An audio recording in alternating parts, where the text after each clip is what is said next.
¿Cómo les va? Buenas noches. Bueno, ¿quiénes nos visitan por primera vez? ¿Hay alguien que nos visita por primera vez? Bienvenido, bienvenidos. ¿Por allí también nos visitan por primera vez? Bienvenidos a todos, siéntanse como en su casa. Estamos para compartir la palabra de Dios y estamos todos como dispuestos a escuchar y a tratar de entender más de las cosas del Señor. Estábamos en este tiempo trabajando sobre un tema que es las grandezas y las miserias de distintos personajes que están en la Biblia. Hoy vamos a hablar del rey Saúl. El rey Saúl, que estuvo, más o menos nació en el 1079, la cronología del rey Saúl es bastante complicada porque la Biblia no marca muy bien los tiempos en que estuvo Saúl e incluso se estima, es bastante estimativo el hecho de que estuvo durante 40 años reinando, y eso lo sabemos porque lo dice el apóstol Pablo, pero si no sabríamos muy bien cuánto tiempo estuvo ni cuándo empezó a reinar. Sabemos que era muy joven. Pero lo que es maravilloso de esta historia, y terrible, es que no es muy diferente a lo que nos pasa hoy a nosotros, y creo que Saúl tiene para enseñarnos tantas cosas para poder evitar cosas que están mal en la presencia de Dios. Resulta ser que vamos a tratar de ver su contexto. Saúl es el primer rey que va a tener Israel, y en realidad Samuel va a ser el último juez que va a tener Israel. Es un profeta y es un juez, porque el pueblo de Israel no quería ser diferente al resto de los pueblos. Ellos querían tener un rey. Ellos no les gustaba ese rey en el cielo. A ellos no les quedaba cómodo ese rey invisible y que hablaba a través de su profeta y tener sus caudillos. Ellos querían ser como el resto. Y entonces en ese contexto Dios dice, bueno, le dice a Samuel: mira, quiero que sepas que no te están rechazando a vos, Samuel, como conductor de este pueblo, me están rechazando a mí. Y quiero que sepan que esto les va a traer problemas. Pero, bueno, ustedes lo piden. Esta es una cosa extraña de parte de Dios, que lo sigue haciendo. Bueno, si ustedes insisten en ese punto de algo que les va a hacer mal, vayan nomás, sigan por ese camino. Pero aparte de esto, además Saúl era una persona muy particular porque él venía del pueblo de Benjamín. Benjamín era el pueblo más chiquitito que había dentro de las tribus, pero no era porque tenían algún tipo de problema para gestar o que tenían algún tipo de ley que les impedía tener familias numerosas. Era porque el pueblo de Benjamín había sido diezmado por el pueblo de Israel. Y había sido diezmado por el pueblo de Israel porque ellos habían violado y matado a la esposa a la mujer de un sacerdote, y entonces cuando fueron a reclamar por esto, los de Benjamín no quisieron entregar a los que habían hecho semejante cuestión. Entonces el pueblo invadió y atacaron y mataron a muchos benjaminitas. Sin lugar a dudas, que esto hacía que, además de eso, que ya no está bien nombrado el pueblo de Benjamín, que había quedado diezmado, además de eso, los ancianos, como para tratar de decir, bueno, en última instancia es una de las tribus de Israel, entonces tenemos que tratar de ver de qué manera se pueden sostener, y entonces armaron una fiesta, y entonces mientras estaban bailando las doncellas, los benjaminitas vinieron, los que habían quedado, raptaron mujeres y se las llevaron para poder crecer en ese pueblo. Ese era el pueblo de Benjamín, de donde nace el rey Saúl. Quiere decir que hay una historia detrás de este personaje que lo hace y lo transforma en una persona muy particular. Ahora bien, Saúl era una persona que Dios había escogido. Y este es el punto en donde nosotros tenemos que hacer hincapié. ¿Por qué la Biblia se tomará el trabajo de hablar tantos capítulos acerca de Saúl y de David? Ustedes saben que en realidad en total Israel tuvo 41 reyes. De dos de esos reyes, que son Saúl y David, hay 45 capítulos en total. Y el resto de los 39 reyes restantes también hay 45 capítulos. Por algún motivo debe ser que la Biblia trata de mantener nuestra historia, una historia contada acerca de estos dos personajes, muy probablemente, porque tanto Saúl como David marcan dos estilos acerca de cómo reinar. A partir de ahí van a estar los reinos que siguen las características de Saúl, que son los reinos del norte, y los que seguirán las características de David, que son el reino del sur. Pero nosotros vamos a tratar de pensar esto como nosotros en esa posición como cristianos. Sin ningún lugar a dudas, esa parte verde que ustedes ven es la zona que va a terminar conquistando Saúl para Israel, la zona verde de adentro. No me acuerdo más. La zona verde de adentro, la zona lila es la que va a terminar de conquistar David, y la zona rosa de arriba es la que Salomón va a tomar también dinero, quiere decir, los va a tener bajo un poder económico, digamos, ¿sí? A través de tributos. Quiere decir que entre ellos tres, que fueron los únicos tres reyes con el Reino Unido, digamos. Después se divide el reino, después de Salomón, que viene su hijo. Ahora bien, vamos a tratar de entrar en la historia de esta persona que Dios escoge. Dios escoge a un Saúl que no tenía mucha idea. El pueblo sabía que quería ser diferente, pero no sabía cómo era tener un rey. El pueblo quería ser como los otros pueblos, pero no tenía ni siquiera la tecnología de los otros pueblos. Ustedes saben que ellos eran pastores, eran granjeros, eran personas que cultivaban la tierra. De hecho, los filisteos, para tenerlos dominados, ni siquiera les permitían ellos no tenían hierro y no sabían afilarlo al hierro. Entonces, ellos tenían que bajar hasta Filistea para poder sacarle filo a las asas con las que trabajaban la tierra, y no les permitían tener espadas, solamente tenían Saúl y Jonatán espadas. O sea, era una situación muy difícil armar un reino con gente que no tenía ningún tipo de preparación para ello. Y de todas maneras Dios dice, bueno, que voy a elegir a alguien, y elige a Saúl. ¿Cómo era Saúl? Si ustedes van a ir viendo desde el relato de 1 Samuel, desde el capítulo 9, es muy largo, o sea que ustedes después lo pueden leer en casa. Yo les voy a ir contando partes de este relato que nos interesa a la hora de aprender. El libro de Samuel cuenta que Saúl era una persona joven que había perdido los asnos de su padre, se habían perdido, y entonces él muestra en esos primeros versículos que es una persona obediente, que es una persona perseverante, va durante 3 días buscando esos asnos que se habían perdido, es una persona responsable porque no se tira atrás, va sorteando distintas dificultades. En un momento dado, el sirviente que va con Saúl le dice, ¿por qué no vamos a consultar al profeta? Y Saúl es capaz de escuchar un consejo, una persona humilde, sencilla. Obviamente que su propio esclavo le diera una indicación y el que la tomara, muestra sensibilidad. Sin embargo, también nos muestra ese capítulo que era tímido, inseguro y vergonzoso, al punto que cuando lo van a ungir, estaba escondido y Dios le tiene que decir, está escondido allá en el carro, así que tráiganlo, lo traen medio empujándolo. Era tan tímido y tan hermoso. Dice la Biblia que era precioso, que su aspecto era de una persona imponente. Era exactamente lo contrario a lo que era por dentro. Por dentro era tímido, inseguro, y por fuera era alto, bello, atractivo. De todas maneras, Dios dijo, yo voy a hacer con esto un rey y un reino. Esto de la baja autoestima es porque cuando Samuel le dice que él va a ser rey, él se asusta, Saúl se asusta y le dice, pero ¿cómo voy a ser yo rey que vengo del pueblo más chico, de la tribu más pequeña, que es la de Benjamín, de la familia más pequeña dentro de Benjamín? Tenía un concepto de sí mismo bastante apocado.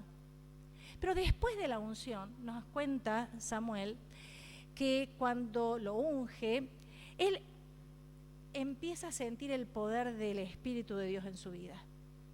Y participó de la presencia de Dios. Resulta que empezó a profetizar junto con los profetas que venían andando por la tierra, iban caminando, y entonces él iba profetizando mientras volvía a su casa. Él empezó a tener experiencias espirituales espectaculares, empezó a ser sensible al dolor y empezó a tener valentía. Ustedes saben que había un pueblo que los tenía dominados, porque imagínense que eran pueblos distribuidos, o sea, no era un ejército, ni era un pueblo, ni un país armado. Y entonces a los de Jabes los habían intimidado los amalecitas, diciéndoles que les iban a sacar un ojo para que no pudieran entrar a la guerra. Si ellos se rendían, les perdonaban la vida, pero les iban a dejar a todos tuertos. Y dice que en ese momento el Espíritu de Dios se apoderó de Saúl, y Saúl tuvo un celo santo y empezó a decir que se junte todo Israel, va a la guerra y vence. Y entonces estaban todos contentos y participaban de la alegría y de la felicidad. Y también él, en obediencia a la palabra de Dios, empezó a echar a todos los brujos y adivinos que había en la tierra de Israel, porque la ley prohibía estas cosas. Y la Biblia nos cuenta que era un inagotable luchador que conquistó Moab, Amón, Edom, Soba y varias batallas contra los filisteos y los amalecitas. Parecía perfecto.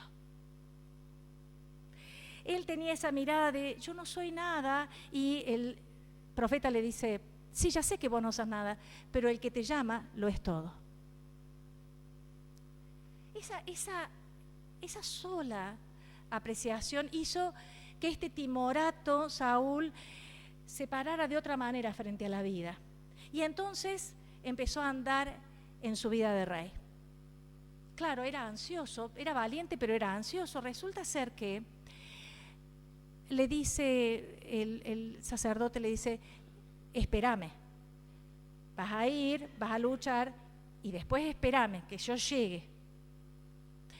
Pero resulta que en Gilgal los filisteos dice que se habían puesto para invadir, y eran como la arena del mar los filisteos, que se habían reunido todos y venían, y que todos tenían miedo, al punto tenían miedo que los propios israelitas que habían sido convocados se habían empezado a esconder en cuevas y habían empezado a cruzar el río Jordán, se habían empezado a desmantelar. Quedaron 600 personas al lado de Saúl, y Saúl de todas maneras se quedó allí. Pero cometió el principio de su final. El principio de su final fue que él no entendió que no contaba Dios con quien él era, sino con Dios que hacía de él lo que él quería. Este era el detalle por el cual empezó a tener miedo. Fíjense la composición. En esa porción que ustedes ven ahí, ustedes anótenla, ustedes después la lean en casa. En esa porción de la Biblia nos cuenta que como se demoraba el profeta Samuel en venir, y estaban los filisteos allí, y estaba el pueblo que se escapaba y se iba desertando, él hizo un sacrificio. Estaba prohibido a cualquiera que no fuera un sacerdote de Dios hacer un sacrificio. Sin embargo, cuando viene Samuel le dice, ¿qué has hecho? Y dice, es que vi que el pueblo desertaba. Antes va a decir que había visto a los filisteos. Dice, y me esforcé. En otra versión dice, me vi en la necesidad y ofrecí sacrificio. Está diciéndole, estaban los filisteos, se estaban yendo el pueblo, y vos encima que no venís. No me queda otro camino. Que es exactamente lo que hacemos nosotros. Empezamos a culpar a Dios de las veces que no tenemos paciencia para esperar. Empezamos a decir, bueno, ¿qué querés? Está ahí el enemigo, mirá el problema que yo tengo. Los que tendrían que estar a mi lado se están yendo, y vos encima que te tardás.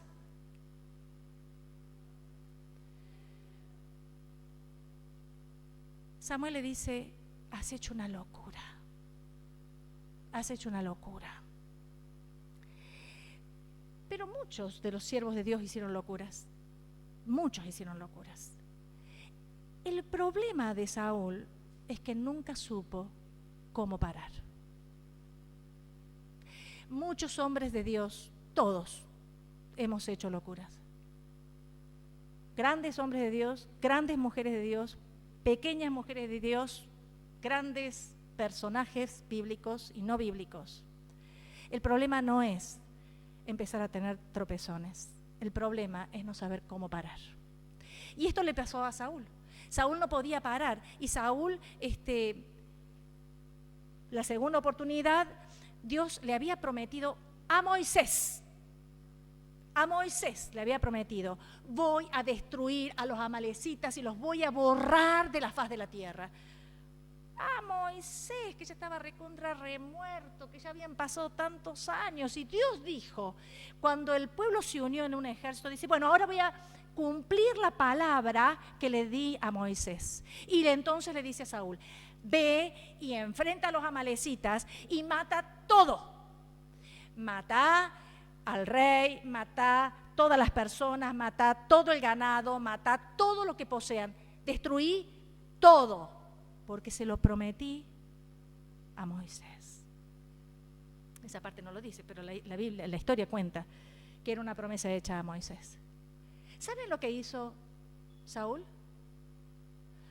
Pues Saúl se quedó con lo mejor que había, se quedó con el ganado gordo, con el que estaba bueno. A los flacos los secó, los quemó, a los bichitos chiquititos, a los gatitos los quemó a todos, los mató, a las personas las mató, pero al rey lo dejó vivo. A Agag lo deja vivo. Quiere decir, ¿qué te pasa, Saúl? ¿No te dije que no hagas locuras? Saúl, ¿qué te pasa que no estás pudiendo entender? ¿Qué te pasa que repentinamente los problemas del corazón te dejan sordo?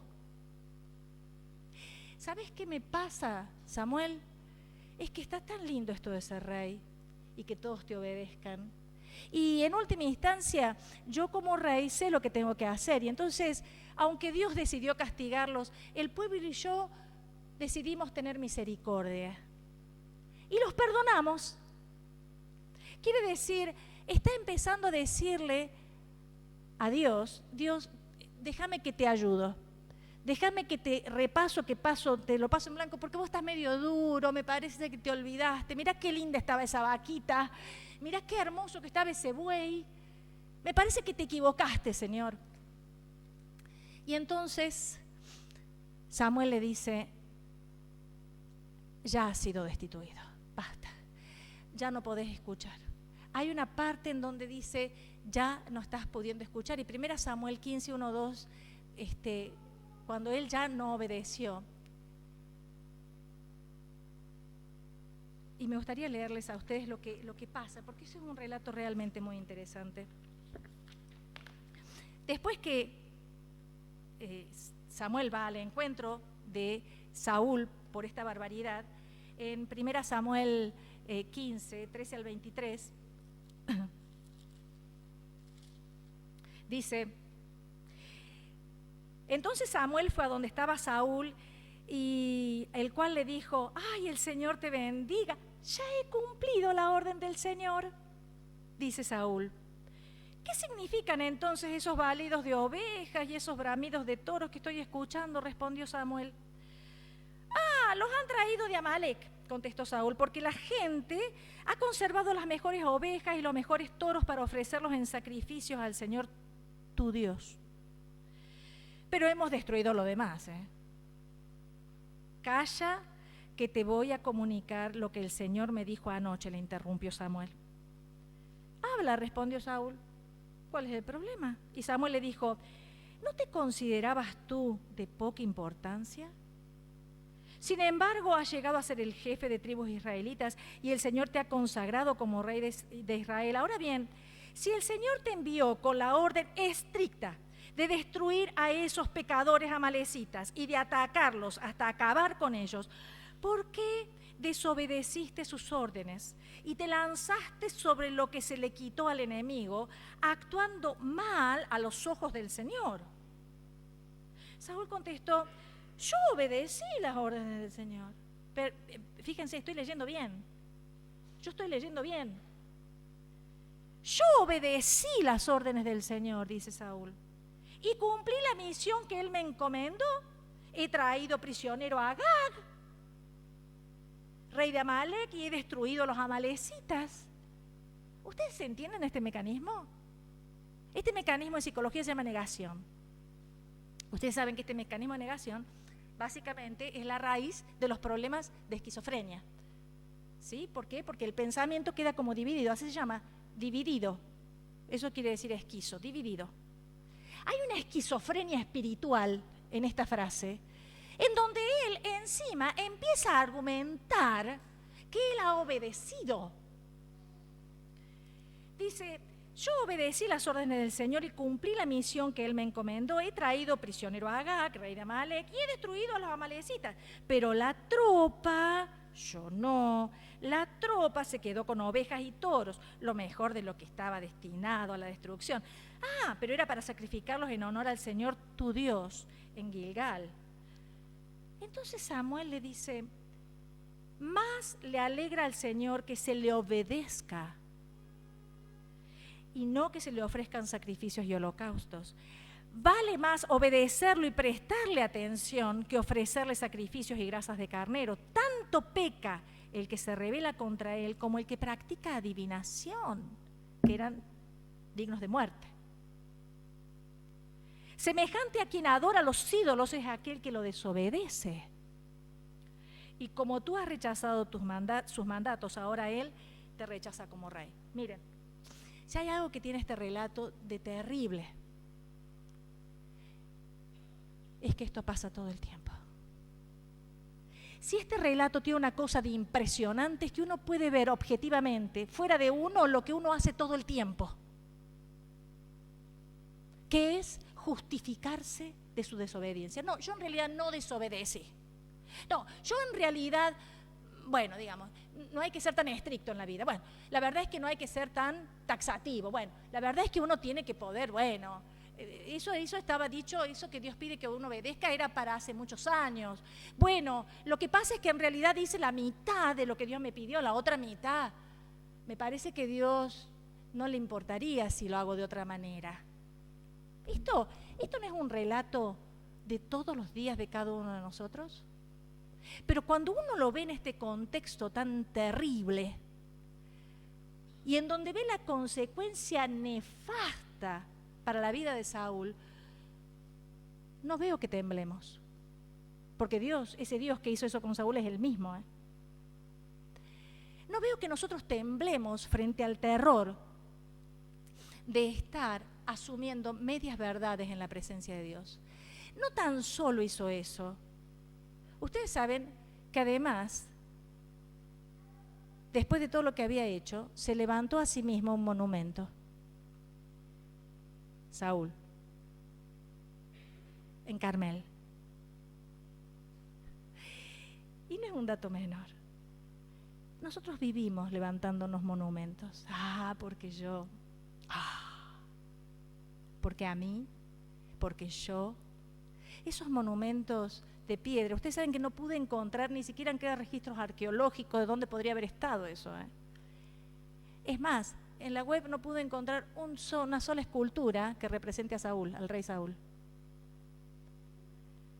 Porque esta cosa de el engrandecerme a mí misma, esta cosa de decir, de todas maneras, no está tan mal.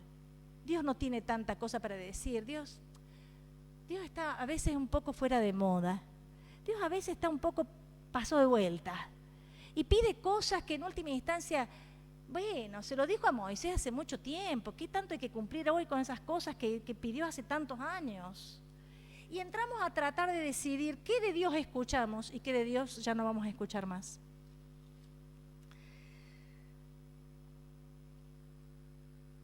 Y entonces, después de esto, vino el gran silencio de Dios. Después de esto está la vida de David, porque en realidad la Biblia empieza a estar entremezclada, el relato de la historia de David, con las persecuciones de Saúl. Saúl ya pasa a un segundo plano. Porque cuando Dios le dijo, no te hablo más, no le habló más. Fueron 40 años, de los cuales 18 vivió Samuel, pero ya Samuel, 8 años antes, dejó de hablarle, cuando fue a ungir a David. Les estoy diciendo que durante 30 años, este hombre trató de seguir reinando por su cuenta. 30 años con el silencio de Dios. 30 años queriendo aparentar ser un líder del pueblo de Dios. 30 años tratando de llevar con su propia fuerza la locura. Porque no tenía otra cosa más que eso. Al punto que él mismo, antes de morir, termina consultando a la medium de Endor. Porque como Dios se cayó, él de todas maneras dice, si yo quiero que Dios me hable y que me hablen del más allá, yo voy a hacer cualquier cosa, pero a mí del más allá me van a hablar. Del más allá o del más acá. Estaba perdidísimo, pobre Saúl. Perdidísimo, mal. ¿Saben por qué? Por el simple hecho de que no supo volver atrás.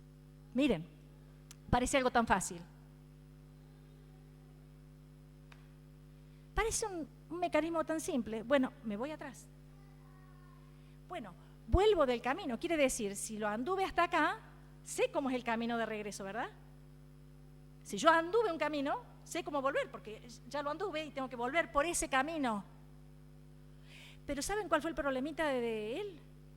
Pues que Saúl todo el tiempo es la historia bíblica que más veces relata la presión del pueblo y la necesidad de que el pueblo lo vea bien, al punto que cuando Samuel le dice, Dios te ha sacado, ya te ha corrido el rostro, él dice, bueno, no importa, pero delante del pueblo, respétame. Delante de los ancianos, respétame y después andate despacito, pero delante del pueblo, que nadie se dé cuenta de lo que me está pasando. ¿Y saben cuántas veces vivimos así, siendo unos religiosos hipócritas, vacíos? Que vivimos de las historias pasadas cuando estábamos llenos del Espíritu de Dios. ¿Saben cuántas veces andamos por la vida rumiando viejas historias de la relación con Dios en vez de avanzar en una relación íntima con Él? Saúl no es tan mala persona, no es tan diferente a mí. Yo no soy tan diferente a él. Había un rey según el corazón de Dios que podía ser Saúl, y había un rey según el corazón de Dios que lo había elegido, que podía ser David.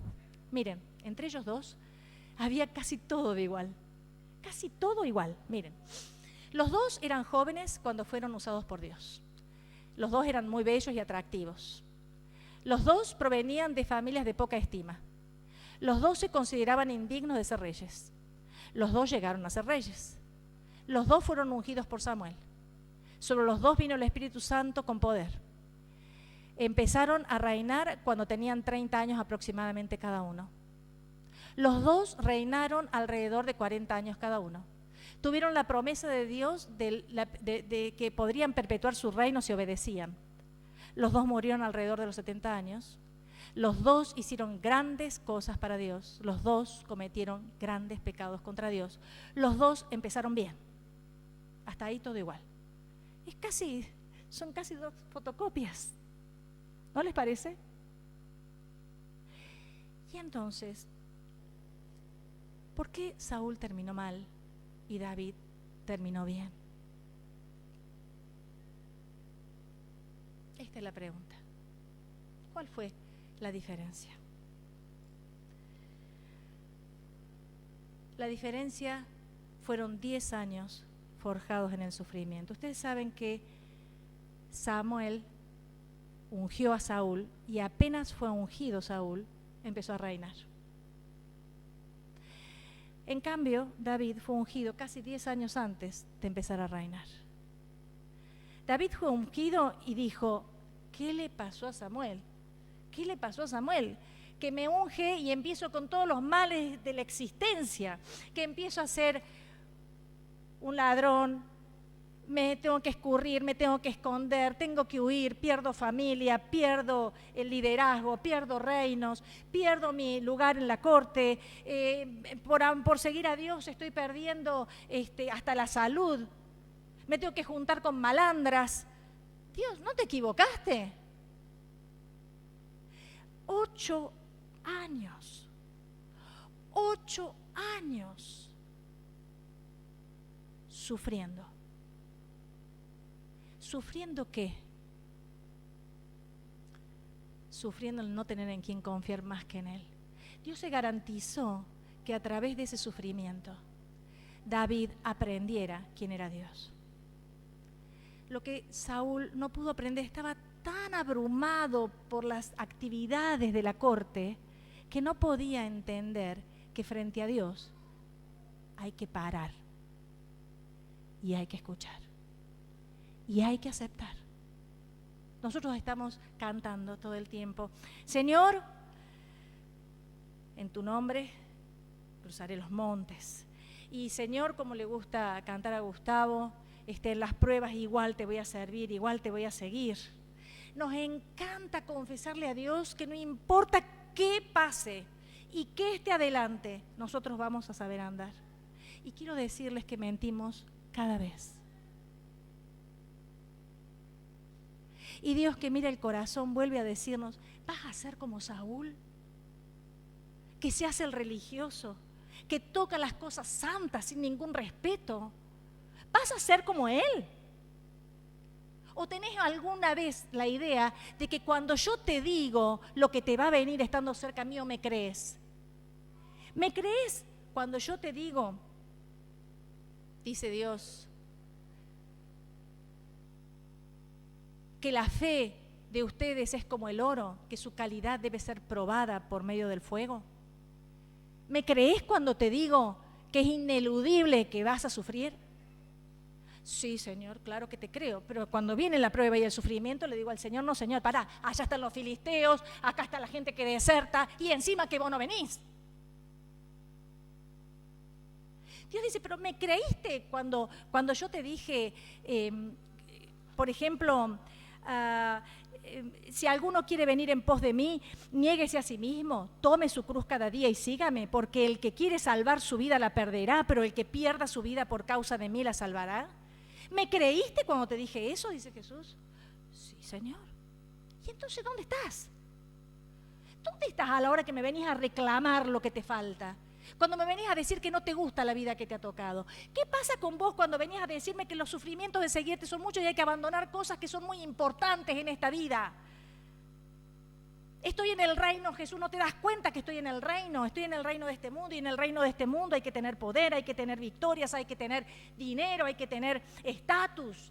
¿No te das cuenta, Jesús, que lo que estás pidiendo por ahí son cosas que, la eternidad? ¿No te das cuenta que la eternidad está muy lejos? Y Jesús vuelve a decir: yo te lo avisé. Te lo avisé. Te avisé que cuando me dijiste: Señor, quiero seguirte, pero primero déjame ir a despedirme de mi casa. Jesús le contestó: el que pone la mano en el arado y sigue mirando atrás no sirve para el reino. ¿No me creíste? Sí, pero vos sos tan bueno. Tenés un problema, nos dice el Señor. No me estás creyendo. Estás superficializando la vida conmigo. No estás intimando conmigo. Estás tratando de quedar bien conmigo y quedar bien con vos, que es exactamente lo que hizo Saúl. Saúl coqueteó, insistió y justificó su desobediencia y terquedad. No tenía ninguna intención de volverse atrás. David intimó con Dios en cada cueva, en cada salmo que lloraba. Él intimó con Dios en cada persecución y en cada lanza que le pasaba por el costado. Él intimó. Intimar con Dios significa que Dios quiere ser conocido. No quiere sacrificios, no quiere solamente que coqueteemos, quiere que cambiemos.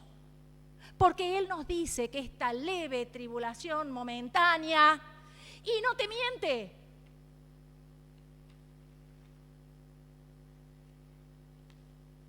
Cuando te dice: por causa de Cristo lo he perdido todo, dice Pablo, y todo lo considero basura a cambio de ganarlo a Él y encontrarme unido a Él. No con una justicia propia adquirida por medio de la ley, sino con la justicia que se adquiere por la fe en Cristo, la que da Dios con base en la fe. Lo que quiero es conocer a Cristo. sentir en mí el poder de su resurrección y la solidaridad en sus sufrimientos, haciéndome semejante a Él en la muerte, espero llegar a la resurrección de los muertos. ¿No le creíste? ¿No le creíste? ¿No nos engañó? A esto nos llamó. Pero Saúl se enamoró de un lugar vacío. Ese era el lugar de Dios. Y Saúl lo quiso ocupar. Segunda Corintios, mi porción preferida de la Biblia. Dice Pablo, pero esta riqueza la tenemos en nuestro cuerpo, que es como una olla de barro, para mostrar que ese poder tan grande viene de Dios y no de nosotros. Así, aunque llenos de problemas, no estamos sin salidas. Tenemos preocupaciones, pero no nos desesperamos. Nos persiguen, pero no estamos abandonados. Nos derriban, pero no estamos destruidos.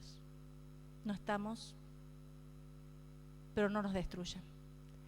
Donde quiera que vamos, llevamos siempre en nuestro cuerpo la muerte de Jesús, para que también su vida se muestre en nosotros. Pues nosotros mientras vivimos nos vemos expuestos a la muerte por causa de Jesús, para que también su vida se muestre en nuestro cuerpo mortal. La grandeza de Saúl fue cuando era más miserable. Y su peor miseria fue cuando se creyó grande. Y el grave problema es que tendemos a ser más parecidos a Saúles que a David.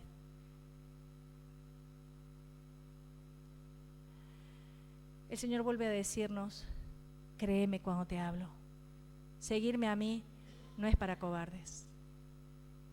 Pero lo que yo te prometo es que vas a tener sufrimiento. Lo que también te prometo es que voy a estar con vos. Lo que te aseguro es que vas a tener problemas. Lo que también te aseguro es que yo te voy a llevar en andas. Lo que te confirmo es que esta vida probablemente no lleves nada y algunos van a tener grandes cosas y otros van a tener solamente dolores. Pero lo que te garantizo es que al cielo llegas y ahí no existe ninguna posibilidad de que no seas feliz y no estés libre, definitivamente. El grave problema es que creemos de Dios lo que nos interesa. Creemos la parte de cruzar los mares, creemos la parte de volar como las águilas, no la parte de ir muriendo cada día para que Él crezca. Y de esto se trata la diferencia entre los que son llamados y terminan siendo Saúles y son llamados y terminan siendo Davidas. El Señor quiere muchas personas conformes a su corazón. No era santo David, se mandó una detrás de la otra, pero miren, él es un modelo. ¿Saben por qué? Porque supo volver atrás. Dejemos la terquedad. Dejemos de justificar las decisiones que hemos ido tomando en la vida y empecemos a obedecer. Dice Dios, estoy asqueado de los sacrificios. Obediencia quiero y no sacrificios. Si estamos dispuestos a esto, esta lección tiene un sentido.